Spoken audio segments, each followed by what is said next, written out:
Students, so welcome back to my channel. So I hope last जो हमने discuss किया था आप सबको क्लियर होगा. अच्छा, संडे को मैं वीडियो पोस्ट नहीं कर पाया because Sunday is a holiday. So Monday to Saturday ही खाली मैं वीडियो पोस्ट करूँगा एंड संडे एक दिन छुट्टी रखेंगे. ठीक है. So Monday to Saturday I will try my best कि हर दिन मैं आपके लिए एक नया वीडियो पोस्ट करूँ ताकि आप लोग टॉपिक से कनेक्टेड रहें. एंड अगर आपको जेन्युइनली ये वीडियोस हेल्प करती हैं तो आपको ये डेली वॉच करना पड़ेगा बिकॉज ये जो टॉपिक्स हैं ये सारे कनेक्शन में हैं. जैसे कि लास्ट हमने जो डिस्कस किया था क्लोजर प्रॉपर्टी, उसी को हम कंटिन्यू करेंगे. तो प्रॉपर्टीज़ होती हैं रेशनल नंबर की बहुत सारी, जिसमें से क्लोजर प्रॉपर्टी और डेफिनेशन हमने लास्ट वीडियो में डिस्कस किया था. अभी हम डिस्कस करेंगे कम्यूटेटिव प्रॉपर्टी डिस्कस करेंगे जो एक रेशनल नंबर की प्रॉपर्टी है.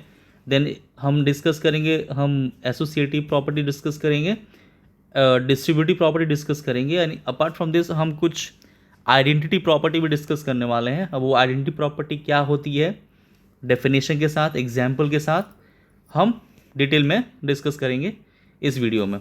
फाइन. सो बिना टाइम वेस्ट करें let's move ahead with the topic. So students, सबसे पहला चीज़ है कि कम्यूटेटिव प्रॉपर्टी का मतलब क्या होता है. ठीक है. सो पहले हम डेफिनेशन समझेंगे और डेफिनेशन के बाद then we can move ahead with examples. ठीक है. सो यहाँ पे मैं लिखता हूँ कम्यूटेटिव प्रॉपर्टी. कम्यूटेटिव प्रॉपर्टी सबसे पहले डेफिनेशन, और उसके बाद फिर हम चेक करेंगे कि ये जो कम्यूटेटिव प्रॉपर्टी है ये अरिथमेटिक ऑपरेशंस के कौन कौन से अरिथमेटिक ऑपरेशंस में ये फॉलो करेगा, किसमें नहीं करेगा. So with examples will understand this in detail. Okay. अच्छा, एक चीज़ है कि ये जो मैं वीडियोस बना रहा हूँ एक्चुअली अगर आप लोग देखेंगे ये तो यहाँ पे एक सिंगल टेक में ये वीडियो बनाता हूँ मैं. यहाँ पे कोई एडिटिंग नहीं करता हूँ या रीटेक नहीं करता हूँ मैं.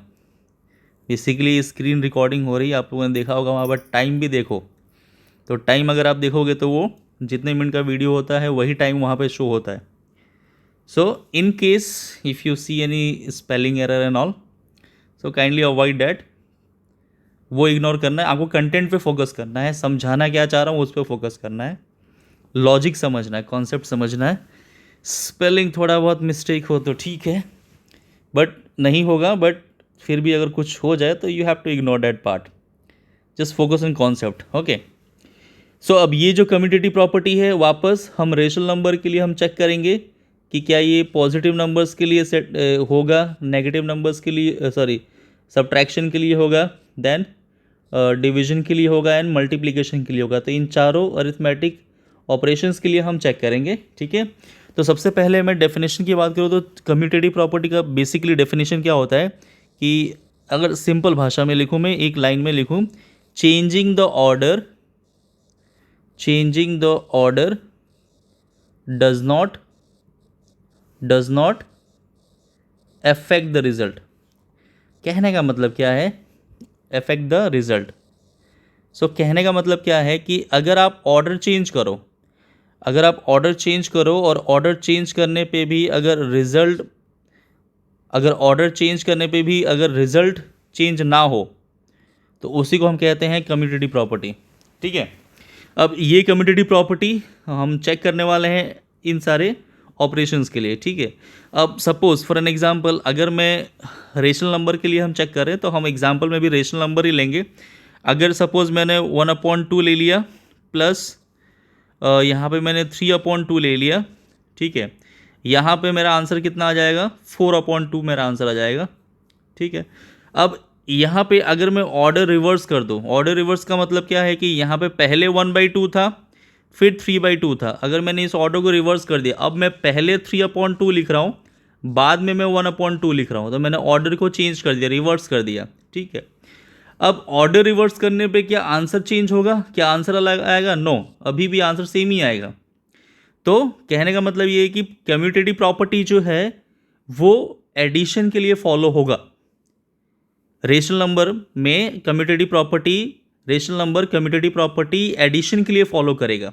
आप कोई भी एग्जांपल लेके देख लो, कोई भी एग्जांपल जिसमें 2 रेशनल नंबर लेके आप किसी भी ऑर्डर में आप ऐड करो तो आंसर आपका वही रहेगा, आंसर चेंज नहीं होगा।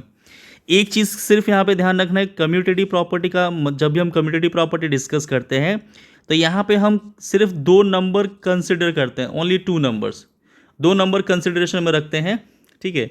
जब 2 से ज़्यादा रखते हैं तो वो फिर ग्रुपिंग होती है और उसको फिर नेक्स्ट प्रॉपर्टी में पढ़ेंगे हम, जिसको कहते हैं हम एसोसिएटिव प्रॉपर्टी कहते हैं, ठीक है। यहाँ पे कम्यूटेटिव प्रॉपर्टी में सिर्फ और सिर्फ 2 नंबर की बात होती है और बात क्या हो रही है कि अगर आप ऑर्डर चेंज करते हो तो रिजल्ट में कोई अगर फर्क नहीं पड़े या रिजल्ट अगर आपका चेंज ना हो तो वो फॉलो करेगा, और अगर रिजल्ट चेंज होता है तो वो फॉलो नहीं करेगा। यहाँ पे एडिशन के लिए ये पॉसिबिलिटी बनती है कि आप किसी भी ऑर्डर में ऐड करो आपका रिजल्ट सेम ही रहने वाला, रिजल्ट चेंज नहीं होगा। मैंने यहाँ पे एक एग्जांपल दिखाया आपको, आप एडिशन के लिए कोई भी एग्जांपल लेके देखो, उसमें हर एक में ये सेम ही रिजल्ट आएगा, ओके।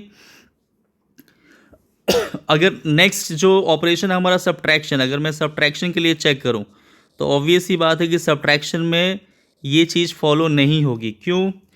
अगर मैंने लिया 3/4, इसमें से मुझे माइनस करना है 1/4, यहाँ पे आंसर कितना आएगा? 2/4 आंसर आएगा, जो कि ये आपका 1/2 हो जाएगा। यही अगर मैंने ऑर्डर रिवर्स कर दिया, मैंने 1/4 पहले लिखा, फिर -3/4 लिखा मैंने, तो यहाँ पे आंसर कितना आएगा? -2/4 आएगा, जो कि कितना होता है? -1/2 होता है, -1/2। अब फ़र्क है ना, 1/2 और -1/2 में फ़र्क है। आई होप ये चीज़ समझ में आती है कि 1/2 एंड -1/2 दे आर डिफरेंट, एक नेगेटिव है एक पॉजिटिव है, सो फ़र्क है। तो सब्ट्रैक्शन में क्या हुआ कि हमने जैसे ही ऑर्डर चेंज करा, यहाँ पे पहले 3/4 था, फर्स्ट नंबर पे 3/4 था, सेकंड नंबर पे 1/4 था। यहाँ पे हमने क्या किया? हमने ऑर्डर चेंज किया, हमने 1/4 को फर्स्ट रखा, 3/4 को सेकंड रखा, तो यहाँ पे रिजल्ट भी चेंज हो गया।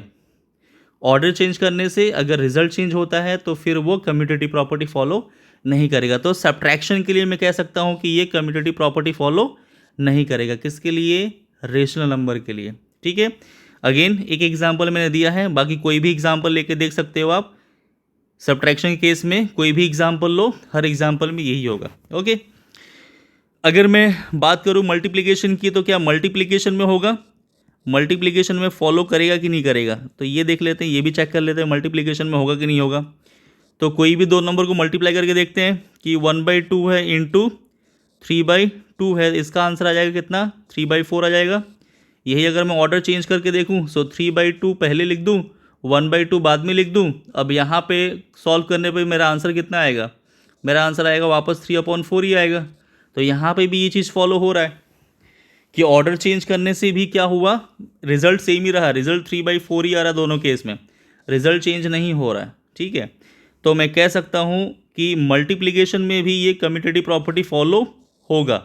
आप जितने भी एग्जाम्पल से, कोई भी एग्जाम्पल है, एग्जाम्पल आप लेके देख लो, हर एग्जाम्पल में जहाँ पे आपको मल्टीप्लाई करना है 2 रेशनल नंबर को, तो किसी भी ऑर्डर में आप मल्टीप्लाई करो, आपका रिजल्ट सेम रहने वाला, प्रोडक्ट आपका चेंज नहीं होगा, product will remain same.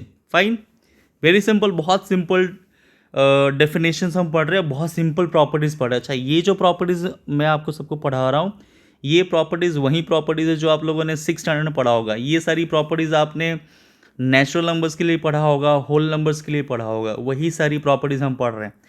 So it's nothing great that कोई बहुत हार्ड टॉपिक हम डिस्कस करें, बहुत सिंपल टॉपिक्स है। बट ये सब डिस्कस करना ज़रूरी इसलिए है क्योंकि इनके ऊपर पूरा एक्सरसाइज है आपका। अगर आपको ये प्रॉपर्टीज़ ठीक से समझ में आती है तो आपका जो 1.1 है एनसीईआरटी बुक का, क्लास 8 का जो एनसीईआरटी बुक है, जो एक्सरसाइज 1.1 है आपका, तो ये इसी पे बेस्ड है, पूरा प्रॉपर्टीज़ पे ही पूरा बेस्ड है। तो प्रॉपर्टीज़ का क्लियर अंडरस्टैंडिंग बहुत ज़रूरी है। बिना प्रॉपर्टी समझे अगर आप कोशिश करेंगे सम्स करने की तो नहीं कर पाएंगे। सो इसलिए ये इतना थोड़ा हम स्ट्रेस देकर मैं आपको समझाना चाह रहा हूँ, ठीक है। अच्छा, डिवीजन के लिए क्या होगा? डिवीजन के लिए फॉलो होगा। यहाँ पे भी पॉसिबिलिटी नहीं बनेगी डिवीजन के लिए, क्योंकि सिंपल सी बात है, अगर डिवाइज़र और डिविडेंड चेंज होता है तो ऑब्वियसली आंसर मतलब डिफरेंट ही आएगा। अगर मैं 10 / 5 करूँ तो यहाँ पे आंसर कितना आएगा? 2 आएगा। अगर मैं यही ऑर्डर चेंज कर दूँ, 5/10 करो तो इसका आंसर 1/2 आएगा। तो फ़र्क है ना, 2 और 1/2 में फ़र्क है कि नहीं? 2 और 1/2 दोनों में फ़र्क है, आंसर सेम नहीं रह रहा है। ठीक है, अच्छा ये इंटीजर का मैंने एग्जांपल दिया है, बट इंटीजर्स को भी रेशनल नंबर हम कह सकते हैं। बट अगर आपको रेशनल नंबर का एग्जांपल देखना तो वो भी दिखा देता हूँ। जैसे कि मैंने लिया 3/2 डिवाइडेड बाई 1/3, इसका आंसर क्या आएगा, इसको पहले सॉल्व करते हैं। इसका आंसर आएगा हमारा 3/2, रेसिप्रोकल करके मल्टीप्लाई करेंगे तो 3/1, इसका आंसर आएगा हमारा 9/2। ठीक है, ऑर्डर चेंज करके देखें। सो 1/3 में अभी पहले रख रहा हूँ, डिवाइडेड बाई 3/2 में बाद में रखूँगा। अभी वापस सॉल्व करते हैं। सो 1/3 इंटू 2/3, रेसिप्रोकल के मल्टीप्लाई करेंगे तो ये आंसर आता है आपका 2/9, आपका आंसर आता है। अब देखो सीधी सी बात, 9/2 और 2/9 दोनों में फ़र्क है, ये दोनों डिफरेंट है, so they are not same, right. So मैं कह सकता हूँ कि कम्यूटेटिव प्रॉपर्टी डिवीजन के लिए भी फॉलो नहीं होगा, तो मैं यहाँ पे क्रॉस लगा सकता हूँ, सिंपल सी बात। ओके, सो ये है हमारा कम्यूटेटिव प्रॉपर्टी। ओके, अगर मैं इसको समराइज़ करूँ, जो भी हमने ये एग्जाम्पल जो भी हमने पढ़ा है इसको अगर मैं समराइज़ करूँ तो मैं ये कह सकता हूँ कि रेशनल नंबर जो होता है वो एडिशन एंड मल्टीप्लिकेशन, एडिशन और मल्टीप्लिकेशन के लिए वो कम्यूटेटिव प्रॉपर्टी फॉलो करेगा, हम यहाँ पे कम्यूटेटिव प्रॉपर्टी चेक कर रहे हैं, तो एडिशन और मल्टीप्लिकेशन के लिए वो कम्यूटेटिव प्रॉपर्टी फॉलो करेगा, लेकिन सब्ट्रैक्शन एंड डिवीजन के लिए वो कम्यूटेटिव प्रॉपर्टी फॉलो नहीं करेगा। तो ये इसका समरी है, जो अभी हमने डिस्कस किया एक पेज, ये इसका समरी है। ठीक है, अब आगे बढ़ते हैं, जो नेक्स्ट टॉपिक है, आई होप ये क्लियर हो गया होगा, बहुत सिंपल है। ठीक है, तो नेक्स्ट जो है वो है एसोसिएटिव प्रॉपर्टी। अब एसोसिएटिव प्रॉपर्टी का मतलब क्या होता है, पहले तो इसका डेफिनेशन समझेंगे और फिर वापस हम चेक करेंगे बाकी 4 ऑपरेशंस के लिए। ठीक है, ये एसोसिएटिव प्रॉपर्टी बेसिकली क्या होता है, देखो एक तरीके से समझ सकते हो कि ये भी आपका कम्यूटेटिव प्रॉपर्टी जैसा ही है, बट फ़र्क क्या है कि कम्यूटेटिव प्रॉपर्टी में हम सिर्फ और सिर्फ 2 नंबर्स की चर्चा करते हैं, 2 नंबर्स को हम कंसिडर करते हैं, लेकिन एसोसिएटिव प्रॉपर्टी में हम मोर देन 2 नंबर्स को कंसिडर करेंगे। और जब भी मोर देन 2 नंबर्स आएगा तो फिर हमें ग्रुपिंग करनी पड़ेगी। जैसे कि फॉर एन एग्जांपल अगर मुझे ऐड करना है 3, 4, 5 को, फॉर एन एग्जांपल 3, 4, 5 को अगर मुझे ऐड करना है, अब 3, 4, 5 को ऐड करने की पॉसिबिलिटीज़ क्या क्या हैं। जैसे कि पहली पॉसिबिलिटी ये है कि मैं 3 + 4 को पहले ऐड करूँ, जो भी सम आएगा उसमें 5 ऐड कर दूँ। मैंने क्या करा, मैंने ग्रुप बनाया 3 और 4 का, पहले उसका जो भी सम आएगा फिर उसको मैं 5 में ऐड करूँगा, ये पहला पॉसिबिलिटी बनता है। दूसरी पॉसिबिलिटी क्या बनती है कि मैं 4 + 5 को पहले ऐड कर लूँ, यानी कि ग्रुपिंग में 4 और 5 की बना लूँ, उसके बाद जो भी रिजल्ट आएगा उसमें मैं 3 ऐड कर लूँगा, ये दूसरी पॉसिबिलिटी बनती है। ठीक है, उसके बाद तीसरी पॉसिबिलिटी क्या है, अगर मैं तीसरी पॉसिबिलिटी की बात करूँ तो तीसरी पॉसिबिलिटी क्या बनेगी, यहाँ पे आप देख के बता सकते हो। 3 + 4 का कॉम्बिनेशन हमने बना लिया, 4 + 5 का हमने कॉम्बिनेशन बना लिया, तो और कौन सा ग्रुपिंग बाकी है आप कमेंट कर सकते हो कमेंट सेक्शन में। ठीक है, तो अब यहाँ पे तीसरी ग्रुपिंग हमारी बन सकती है, एक तो 3 + 4 बन गया, 4 + 5 बन गया, तो अब यहाँ पे 3 और 5 का ग्रुपिंग बन सकता है, ये 3 और ये 5, तो हम 3 + 5 का ग्रुपिंग बना के जो भी आंसर आएगा उसमें 4 ऐड कर देंगे। तो ये 3 ग्रुपिंग पॉसिबल है हमारे पास, ध्यान से देखो, ये 3 ग्रुपिंग हम बना सकते हैं। पहला ग्रुपिंग हमने किया 3, 4 का, दूसरा ग्रुपिंग किया 4 और 5 का, और तीसरा ग्रुपिंग किया हमने 3 + 5 का। क्या सारे केसेस में ही सेम आंसर आएगा? तो 3 + 4 कितना होता है 7, 7 + 5 कितना होगा 12 होगा। यहाँ पे 4 + 5 कितना होगा 9 होगा, 9 + 3 कितना होगा 12 होगा। यहाँ पे 3 + 5 8 होगा, +4 कितना होगा 12 होगा। आप देखो कि ग्रुपिंग चेंज हो रही है हर बार, लेकिन आंसर आपका चेंज नहीं हो रहा है, आंसर हर बार सेम ही है। ये है एसोसिएटिव प्रॉपर्टी। एसोसिएटिव प्रॉपर्टी ये कहता है कि अगर आप मोर देन 2 नंबर्स को अगर आप ऐड कर रहे हो, मल्टीप्लाई कर रहे हो, डिवाइड करो या सबट्रैक्ट कर रहे हो, तो उसको आप किसी भी ऑर्डर में ग्रुपिंग करो, किसी भी ऑर्डर में उसको आप ग्रुप करो। अगर किसी भी ऑर्डर में ग्रुप करने से अगर आपका रिजल्ट चेंज नहीं हो रहा है तो आपका एसोसिएटिव प्रॉपर्टी फॉलो होगा, वरना नहीं होगा। सिंपल सी बात। अब एडिशन के लिए तो पॉसिबिलिटी बन रही, बिकॉज देखो ये जो मैंने एग्जांपल दिया है ये सिंपल इंटीजर्स का एग्जांपल दिया है, बट रेशनल नंबर के केस में भी अगर आपको रेशनल नंबर का एग्जांपल देखना है तो आप उसका भी देख सकते हो। जैसे कि अगर मैं ऐड करूँ 1/2 प्लस 3/2 प्लस 5/2, मैंने सबका डिनोमिनेटर सेम इसलिए रखा है ताकि हमें कैलकुलेशन फटाफट, क्योंकि हमें ये यहाँ पे हम एडिशन नहीं सीख रहे हैं कि एलसीएम लेके ऐड कैसे करना है, हम सीख रहे हैं यहाँ पे प्रॉपर्टी, आइडेंटिटी सीख रहे हैं हम। ठीक है, प्रॉपर्टीज सीख रहे हैं, तो प्रॉपर्टीज़ क्या कहता है वो लॉजिक समझ रहे हैं हम। ठीक है, इसलिए कैलकुलेशन कॉम्प्लेक्स नहीं करना है। क्या पॉसिबिलिटी बनेगी, पहला ग्रुपिंग बन जाएगा 1 + 2 3 + 2, जो भी आंसर आएगा उसको 5/2 में ऐड कर देंगे हम, ये पहली पॉसिबिलिटी बनती है। दूसरी पॉसिबिलिटी क्या बनेगी, 3/2 प्लस 5/2, और जो भी आंसर आएगा उसको हम ऐड कर लेंगे 1/2 में। तीसरी पॉसिबिलिटी क्या बनती है, 1/2 प्लस 5/2, जो भी आंसर आएगा उसको हम ऐड करेंगे किस में, 3/2 में। अच्छा, आंसर सबका सेम आएगा क्या, वो चेक कर लें, आंसर सबका सेम आएगा कि नहीं। तो 3 + 1 4, ये हो गया 4/2 प्लस 5/2, तो ये हो गया आपका 9/2, यहाँ पर आंसर आएगा। यहाँ पे 3 + 5 8, 8/4, वापस 8 + 1 9, सो ये हो गया आपका 4 नहीं 2 हो गया यहाँ पे, सो 8/2 प्लस 1/2, तो 9/2, ये भी सेम आ रहा है 9/2। यहाँ पे अगर हम चेक करें तो 5 + 1 6, 6/2 प्लस 3/2, तो 6/2 प्लस 3/2, तो वापस आपका 9/2 ही आएगा। यहाँ पे हर केस में देख सकते हो आपके आंसर सेम ही आ रहा है।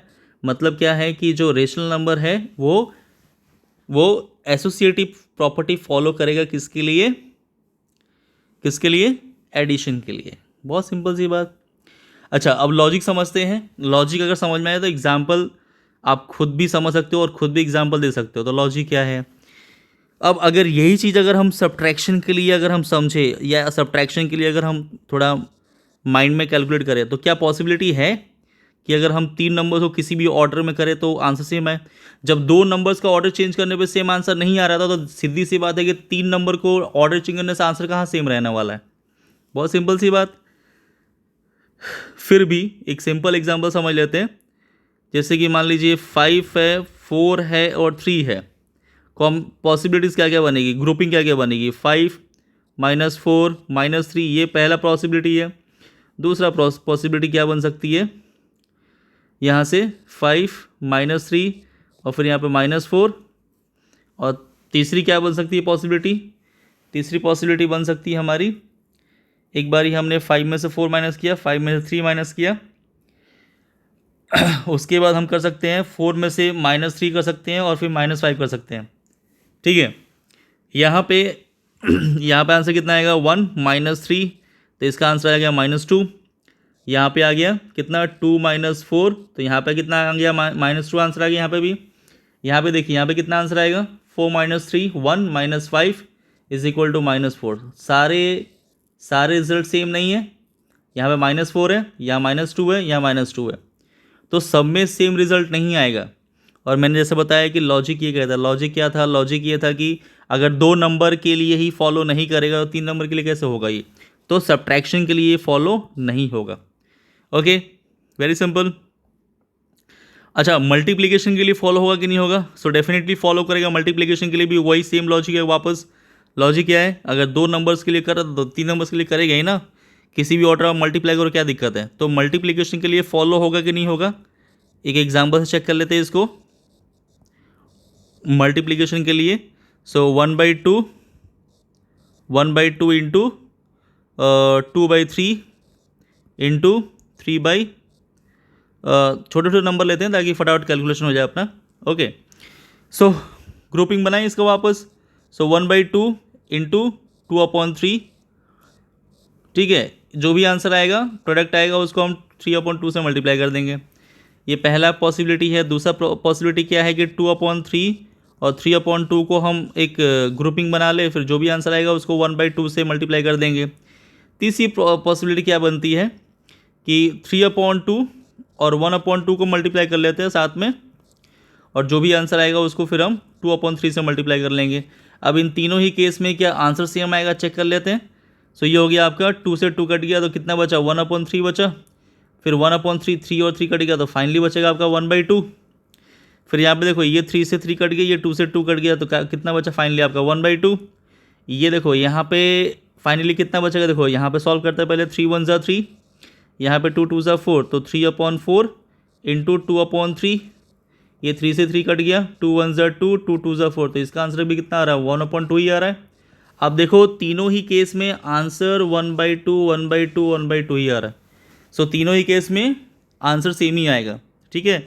सो मल्टीप्लिकेशन के लिए भी ये फॉलो करेगा, बहुत सिंपल सी बात, ठीक है।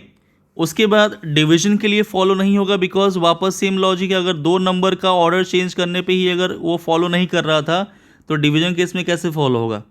तो आप एग्जाम्पल खुद दे के समझ सकते हो कि इस केस में ये फॉलो नहीं करेगा। अगर आपको एग्जाम्पल आता है तो you are most welcome to write in the comment section. Comment section में लिखो क्या एग्जाम्पल हो सकता है इसका, ठीक है। फिर वहाँ पे भी मैं आपको रिप्लाई कर दूंगा अगर आपका आंसर करेक्ट होगा। So I will definitely reply over there, fine. So I hope कि एसोसिएटिव प्रॉपर्टी क्लियर हो गया। ओके, सो फटाफट डिस्कस करते हैं बाकी प्रॉपर्टीज, बिकॉज बहुत सिंपल प्रॉपर्टीज़ हैं। ओके, सो नेक्स्ट जो प्रॉपर्टी है वो है डिस्ट्रीब्यूटिव प्रॉपर्टी। डिस्ट्रीब्यूटिव प्रॉपर्टी, अब देखिए हर एक चीज़ का एक मतलब होता है। ये नाम आया कहाँ से, डिस्ट्रीब्यूटिव प्रॉपर्टी नाम आया कहाँ से, तो वो हम इसके लिटरल मीनिंग पे जाएंगे। डिस्ट्रीब्यूटिव का जो लिटरल मीनिंग होता है उस पर जाएंगे। डिस्ट्रीब्यूटिव प्रॉपर्टी का मतलब क्या है, क्यों इसको हम डिस्ट्रीब्यूटिव प्रॉपर्टी कह रहे हैं। जैसे कि अगर मान लीजिए कि दो नंबर्स हैं जो ब्रैकेट में हैं, दो नंबर्स ब्रैकेट में हैं, और उस दो नंबर्स को किसी एक नंबर से मल्टीप्लाई करना है जो आउटसाइड द ब्रैकेट है। सपोज यहाँ पे नंबर 4 है, तो इस पर्टिकुलर ऑपरेशन को हम सॉल्व करेंगे यूजिंग द डिस्ट्रीब्यूटिव प्रॉपर्टी। क्या है मतलब डिस्ट्रीब्यूटिव का, कि ये जो ब्रैकेट के बाहर जो नंबर है 4, इसको हम डिस्ट्रीब्यूट करने वाले हैं to all the numbers inside the bracket. मैंने यहाँ पे ब्रैकेट में सिर्फ 2 ही नंबर लिया है, बट ब्रैकेट के अंदर कितने भी नंबर हो सकते हैं। तो डिस्ट्रीब्यूटिव का मतलब क्या है कि ये जो बाहर जो नंबर है 4, उस नंबर को हम अंदर के सारे नंबर के साथ डिस्ट्रीब्यूट करेंगे। तो क्या है इसका मतलब कि 4 2 से भी मल्टीप्लाई होगा, और बीच में जो भी साइन है वो बीच में साइन आ जाएगा, और 4 3 से भी मल्टीप्लाई होगा। तो इसका आंसर कितना आ जाएगा, 4 2 ज़ा 8 प्लस 4 3 ज़ा 12, और इसका आंसर आ जाएगा 20। तो डिस्ट्रीब्यूटिव का मतलब समझ में आ गया कि जो नंबर बाहर है ब्रैकेट के, वो नंबर सब में बटेगा। डिस्ट्रीब्यूट का मतलब क्या होता है, बांटना। बच्चे चॉकलेट डिस्ट्रीब्यूट करते हैं बर्थडे पार्टी में, बस वही डिस्ट्रीब्यूटिव प्रॉपर्टी की बात कर रहे हैं कि डिस्ट्रीब्यूट मतलब बांट देना। तो ये जो नंबर बाहर है, ये अंदर सारे नंबर में, जो ब्रैकेट के अंदर जितने भी नंबर सब में बटेगा ये, ठीक है। अंदर ब्रैकेट के अंदर नंबर्स कितने भी हो सकते हैं, जितने भी नंबर्स होंगे उतने में बटेगा। अब ये जो डिस्ट्रीब्यूटिव प्रॉपर्टी की हम बात करें, इसकी भी 2 कैटेगरी, 2 वैरायटी होती है। पहली वैरायटी ये है, उसको हम बोलते हैं, शॉर्ट में लिख रहा हूं मैं, डिस्ट्रीब्यूटिव प्रॉपर्टी ऑफ मल्टीप्लिकेशन। पहली बात तो ये जो प्रॉपर्टी है, ये प्रॉपर्टी यूज़ करते हैं हम मल्टीप्लिकेशन के लिए, इसीलिए कहते हैं distributive property of multiplication over addition. अब इसका क्या मतलब है वो भी समझ लेते हैं। और दूसरी इसकी वैरायटी, मतलब दूसरा इसका वैरायटी होता है या क्लासिफिकेशन होता है, distributive property of division over subtraction.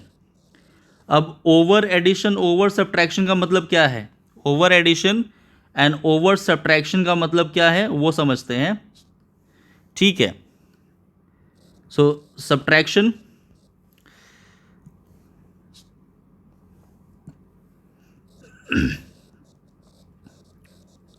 ठीक है। अब ये ओवर एडिशन और ओवर सब्ट्रैक्शन का मतलब ये होता है कि ब्रैकेट के अंदर जो साइन है ना, उस पे उसको हम बोलते हैं। जैसे कि 5 बाहर है, अंदर क्या है 3 + 2 है, तो ये जो अंदर जो साइन है ना प्लस का, इसको बोलते हैं हम ओवर एडिशन। मतलब क्या है कि ये डिस्ट्रीब्यूटिव प्रॉपर्टी है किसका, मल्टीप्लिकेशन। मतलब 5 मल्टीप्लाई होगा 3 से, 5 मल्टीप्लाई होगा 2 से, तो ये डिस्ट्रीब्यूटिव प्रॉपर्टी है मल्टीप्लिकेशन की ओवर एडिशन। मतलब यहाँ पे एडिशन हो रहा है बीच में, तो कैसे करेंगे, 5 को 3 से मल्टीप्लाई किया तो ये हो गया 15, प्लस 5 को 2 से मल्टीप्लाई हो गया, ये हो गया 5 2 से 10, और फिर दोनों को ऐड करेंगे बीच में, बिकॉज ब्रैकेट में बीच में एडिशन का साइन है। ठीक है, तो ये आपका आंसर हो जाएगा 25। अगर यही दूसरा एग्जाम्पल हम समझें तो अगर आगे से मान लीजिए कि 3 बाहर है, यहाँ पे 4 है, बीच में -2 है, तो इसको हम बोलेंगे distributive property of, I am sorry यहाँ पे मैंने डिवीजन लिखा है जो कि गलत है, मल्टीप्लिकेशन होगा। सो मैंने जैसा बोला ना कि थोड़ा सा आप देखने के साथ साथ थोड़ा सुनने के साथ साथ थोड़ा आप देखने के साथ साथ थोड़ा सुनते भी रहो मैं क्या बोल रहा हूँ। तो मल्टीप्लिकेशन होगा, यहाँ पे डिवीजन नहीं होगा। So distributive property of multiplication over subtraction. ठीक है, तो अब यहाँ पे वापस 3 4 12 होगा, और यहाँ पे बीच में कौन साइन है, माइनस, तो 3 2 6 होगा, तो 12 - 6 कितना हो जाएगा, यहाँ पे 6 हो जाएगा यहाँ पे।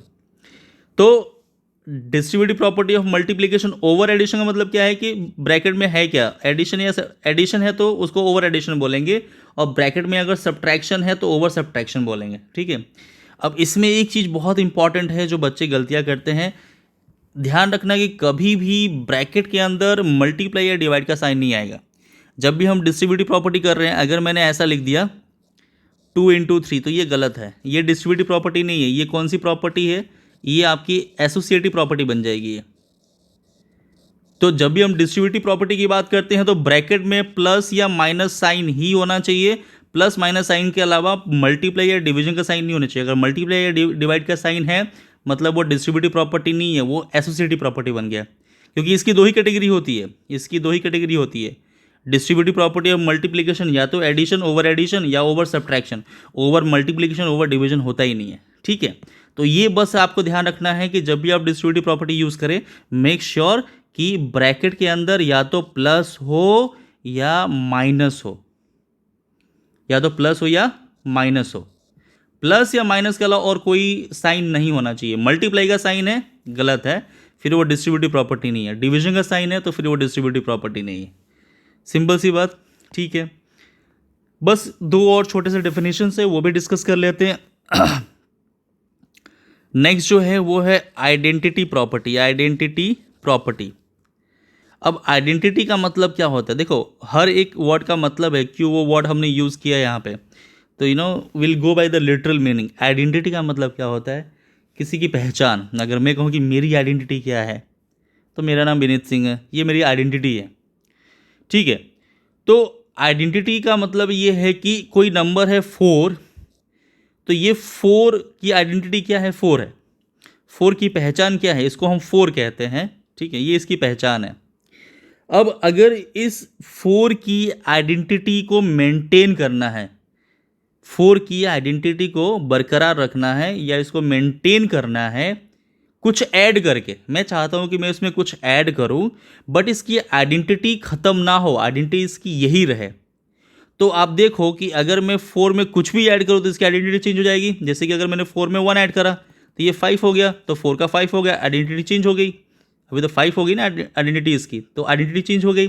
अगर 4 में मैं 2 ऐड करूंगा तो इसकी 6 हो गया, तो वापस आइडेंटिटी चेंज हो गया ये। तो अगर 4 की आइडेंटिटी 4 ही रखनी है तो मेरे पास एक ही चॉइस है, क्या, मैं सिर्फ और सिर्फ 0 ऐड कर पाऊंगा। अगर मैं 0 ऐड करता हूं तो 4 की आइडेंटिटी मैं मेंटेन कर सकता हूं। यहाँ पे 4 + 0 पता है आपको, 0 मतलब कुछ नहीं, मतलब अगर आप 4 में 0 को ऐड करोगे तो उसका आंसर 4 ही आने वाला है। तो ये है 0, तो 0 ऐड करने पे आइडेंटिटी सेम रह रही है, इसीलिए हम कहते हैं 0 इज़ द एडिटिव आइडेंटिटी। मतलब देखो हर एक लाइन में हर एक वर्ड का मतलब है। एडिटिव आइडेंटिटी, एडिटिव आइडेंटिटी कहने का मतलब क्या है कि 0 क्या है, एक एडिटिव आइडेंटिटी के तौर पे काम करता है। मतलब क्या है कि अगर 0 को किसी भी नंबर में ऐड करोगे तो उसकी आइडेंटिटी सेम ही रहेगी, उसकी आइडेंटिटी चेंज नहीं होगी। तो रेशनल नंबर के लिए भी ये चीज़ फॉलो होता है कि रेशनल नंबर की अगर आपको आइडेंटिटी मेंटेन करनी है, उसकी आइडेंटिटी बरकरार रखनी है, तो आप क्या ऐड करोगे? 0। तो 3/2 में 0 ऐड कर दो तो आंसर कितना आ जाएगा? 3/2 ही रहेगा ना, चेंज थोड़ी होगा। ठीक है, identity will not change. Fine, very simple. फिर इसी में एक होता है आपका 1। अब देखो सिंपल सी बात, मेरे पास एक रेशनल नंबर है 5/2। मैं चाहता हूं कि इसकी आइडेंटिटी 5/2 ही रहे, इसकी आइडेंटिटी चेंज ना हो। और उसके लिए फिर मैं क्या, मुझे किस नंबर से मल्टीप्लाई करूँ? अगर मैं किस नंबर से मल्टीप्लाई करूँ कि इसकी आइडेंटिटी वही रहे, 5/2 ही रहे, आइडेंटिटी चेंज ना हो। अब जिन जिन बच्चों को इसका आंसर पता है कमेंट बॉक्स में लिखो कि इसका आंसर क्या हो सकता है। ठीक है, आप सबने पढ़ा होगा छोटी क्लासेस में कि अगर हम किसी भी नंबर को 1 से मल्टीप्लाई करें तो वो नंबर सेम ही रहता है। तो अगर मैं इसको 1 से मल्टीप्लाई करूँगा तो ये आंसर सेम ही रहेगा, 5/2, चेंज नहीं होगा ये। तो अगर किसी भी नंबर की आइडेंटिटी आपको बरकरार रखनी है, आइडेंटिटी आपको मेंटेन करनी है मल्टीप्लिकेशन करके, तो वो होती है मल्टीप्लिकेटिव आइडेंटिटी। क्या होता है, क्या कहते हैं उसको हम? मल्टीप्लिकेटिव। और यहाँ पे मल्टीप्लिकेटिव आइडेंटिटी का रोल कौन प्ले करता है? 1। इसीलिए हम कहते हैं कि 1 is the multiplicative identity of rational number, या नंबर्स कह सकते हो आप। तो 1 क्या है? मल्टीप्लिकेटिव आइडेंटिटी है। मतलब क्या है इसका कि इसको इससे मल्टीप्लाई करने पे आइडेंटिटी चेंज नहीं होगी, नंबर की आइडेंटिटी सेम ही रहेगी। तो इसलिए हम 1 को क्या बोलते हैं? मल्टीप्लिकेटिव आइडेंटिटी कहते हैं। सो आई होप ये सारी प्रॉपर्टीज़ क्लियर हैं। अगेन मैं रिपीट कर रहा हूँ एक बार और वापस से कि ये जो प्रॉपर्टीज़ हमने डिस्कस कर रहे हैं, ये इसलिए कर रहे हैं क्योंकि ये जो पूरा 1.1 एक्सरसाइज है, थोड़े बहुत हम एक्सरसाइज के क्वेश्चंस भी सॉल्व करेंगे नेक्स्ट वीडियोस में, सो डैट आप इन प्रॉपर्टीज़ को रिलेट कर सको कि ये प्रॉपर्टीज़ यूज़ कहाँ आने वाले, क्यों पढ़ा हमने ये सारा इतना सारा प्रॉपर्टीज़। तो ये इसीलिए पढ़ा हमने क्योंकि उसको हम यूज़ करेंगे क्वेश्चन सॉल्व करने के लिए। पूरा का पूरा 1.1 आपका सिर्फ और सिर्फ इसी के ऊपर बेस्ड है, इन प्रॉपर्टीज़ के ऊपर ही बेस्ड है। अगर आपको ये प्रॉपर्टीज़ क्लियर हो गई तो आप बाकी सारे भी कर सकते हो, कोई दिक्कत नहीं है। ठीक है, फाइन। सो बस अब ये आपको एक बार रिवाइज़ करना है सारा, और रिवाइज़ करके फिर आपको क्वेश्चंस ट्राई करना है। ठीक है, अब जाते जाते बस एक चीज़ था कि आप लोग प्लीज़ ये सारे, अगर आपको जेन्युइनली कुछ फ़ायदा हो रहा है इन वीडियो से, तो आप लोग इसको सिंसियरली देखो, सीखो और खुद से प्रैक्टिस करो, क्योंकि maths is all about practice. Maths में अगर आपने प्रैक्टिस नहीं किया है, तो अगर आपको कॉन्सेप्ट आता भी है और अगर आपकी प्रैक्टिस सफिशिएंट नहीं है, तो फिर वो नहीं समझ आएगा, आप टॉपिक्स क्वेश्चंस नहीं कर पाओगे। तो इसमें प्रैक्टिस बहुत ज़रूरी है, बिना प्रैक्टिस के मैथ्स आप नहीं कर पाओगे। So if you really want to improve your maths, so start practising. बिना प्रैक्टिस के नहीं हो पाएगा ये। Okay, fine. And I hope कि आप लोगों को वीडियोस पसंद आ रहे हैं, और ऐसे ही हम बनाते रहेंगे। फिर मिलते हैं नेक्स्ट क्लास में, तब तक के लिए आप लोग प्लीज़ वीडियोस देखो, उसका फ़ायदा लो, and don't forget to subscribe the channel, and please do share with your family and friends if you really find these videos helpful. Thank you so much. Bye बच्चों, bye bye, take care.